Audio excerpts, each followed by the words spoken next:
universe, welcome to my YouTube channel. If you are new to this channel and find this video so useful, please kindly subscribe to my channel. And for the returning subscribers, it's good to have you guys back here. You are the bomb. Alright, for this training, I'll be teaching you this wonderful design. Stay tuned. These are the materials that will be used for this Zara Cap design. So first of all, you know our Asoke. So the length we'll be cutting out is 25 inches. I'm using a Asoke for this design. So you measure out 25 inches length and you cut it in 3 pieces. Please don't forget, your Asoke comes in pieces. So you'll be cutting out 3 pieces of 25 inches length and you set it aside. So the next material we'll be cutting out is 30 inches length. 30 inches length, you cut out 2 pieces of it.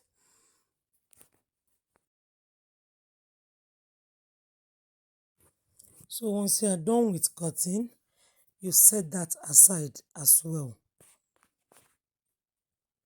Next thing you'll be doing is to join. Please look closely and see what I'm showing you. You place each material on top of each other and sew it. I'll be going to my sewing machine to do that. Watch what I'm doing. You take each material and place on top of each other. That's how to join your Asoke. Then you take the other 2 pieces of Asoke and join together. That is the 30 inches length. You join it together as shown. I'm going to my machine to do so. Now I'm done with doing that. Look at it. This is the 2 pieces and this is the 3 pieces. So you see how I joined mine neatly. Alright, the black material I'm holding is called Mako. You can find Mako in bag makers shop or shoemakers. So what I'm doing right now is I'm trying to locate the center. You fold your Asoke and locate the center. Also fold the Mako and locate the center. Then you take the Mako and place it inside the Asoke as I'm doing. Don't forget, this Asoke is the one that measures 25 inches, 3 pieces of it. So you fold just as I'm doing. Please watch closely what I'm doing. You fold in the Mako inside the Asoke, then use your office pin to hold it down. Beginners can do this. You can use your pin to hold it down so you won't make mistake while sewing. So once I'm done with this, I'm going to my sewing machine and I'll sew the edge. I'll be sewing this part, the edge down. Watch what I'm showing you. You sew down. So once you're done with that, you also pick up the 2 inches that measures 30 inches. This is the one that measures 30 inches.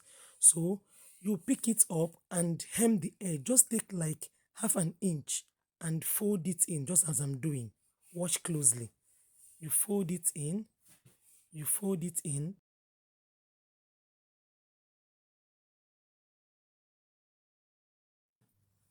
Please don't forget, what you do to this end is what you do to the other end. You do same thing to this end.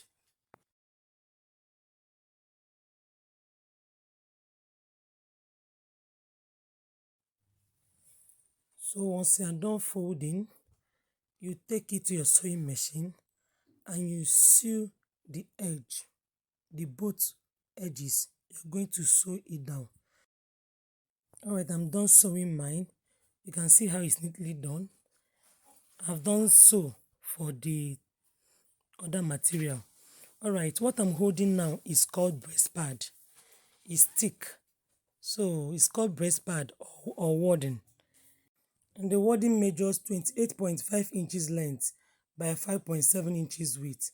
That is 28.5 inches length by 5.7 inches width. So next thing you'll be doing is you fix the wadding inside that Asoke, the one that measures 30 inches.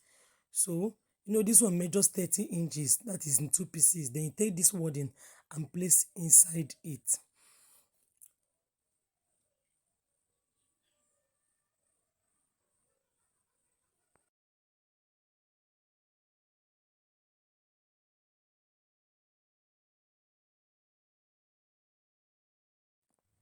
Once you put it inside it, you adjust it to be sure that everything is equal. But you found out that it's not really equal, then you trim off some edges. Just trim out little amount so it will fit in. You can see how it is. So for this material, please sew this edge and this edge. Then after sewing it, this is the wrong side I'm folding. The right side is inside, while the side facing me now is the wrong side. Please look at it very well. Look closely on what I'm doing. This side facing me now is the wrong side. So you turn your Asoke this way. The wrong side will be facing you. You can use your pin to guide it. You bring your scissors to curve the back just as it's done in turban.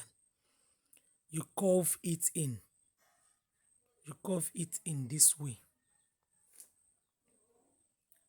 Once you look at the back, you see that has formed a curve. Next thing to do is to use your bias to hem the edge. Please, I did this part not knowing that the camera was off. So I will show you how to hem the edge of your Asoke with bias. Please note, while attaching your bias with your sewing machine, the bias will be placed on the right side. This is the right side, and you have to place it at the edge, as I'm doing now. Watch close what I'm doing. I'm showing you how to do that. So you are going to sew it down like this with your sewing machine on the right side, not the wrong side. So this is the right side. In fact, this is the front of the cap, and this is where I placed my bias. Look closely and see what I did. You can see how it is. All right, next thing you'll be doing is to fold the bias now. So you're going to hem the edge of the Asoke very neat. So fold as I'm doing. You fold it this way, and as you fold, you stitch. As you fold, you stitch. So you fold in your bias, and while sewing, your sewing machine should be sewing on top of the bias. On top of the bias. Don't know if you get me. So I'm going to do it all through to the end.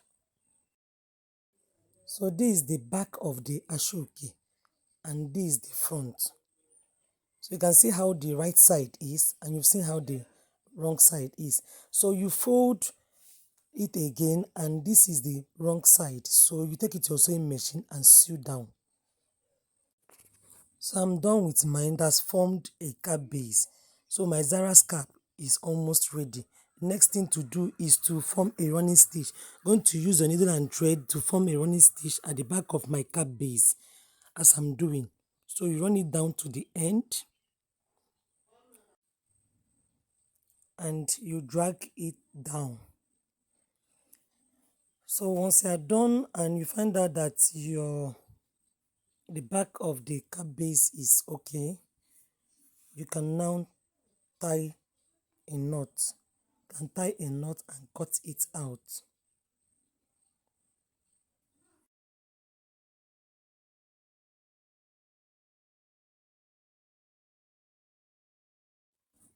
So over to that material that measures 30 inches. We sew two pieces. So after sewing, I ended up getting 28 and a half. So you take your measuring tape with your tailor's chalk and mark down 1.5 inches. So you continue to mark down 1.5 inches till you get to the end of this Asoke. Once you're done with that, you use your needle and thread and form a running stitch. Please, once you're done with that, use your hand to shift in that wording so it will reach the edge of the Asoke. Then you give a little gap. You give a little gap before sewing down. Alright, so you continue to pass your needle and thread on that marked part till you get to the end of this material.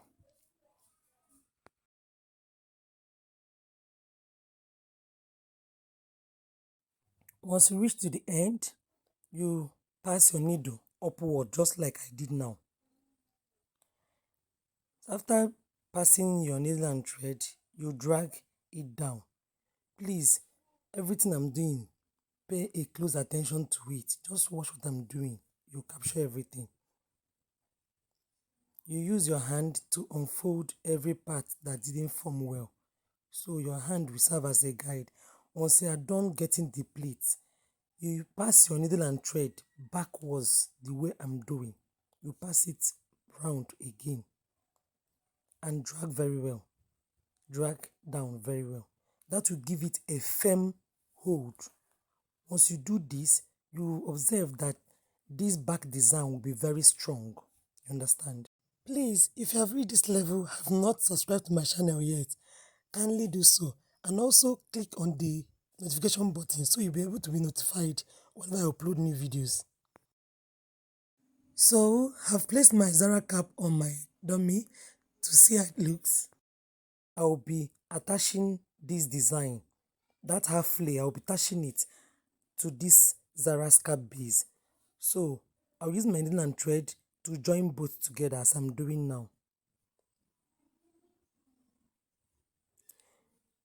Please, while doing this, make sure you use a needle and thread to attach the back to the cap base very firm, very firm. Please try as much as you can to pass your needle and thread very well. You pass it down very well so it will be very, very firm.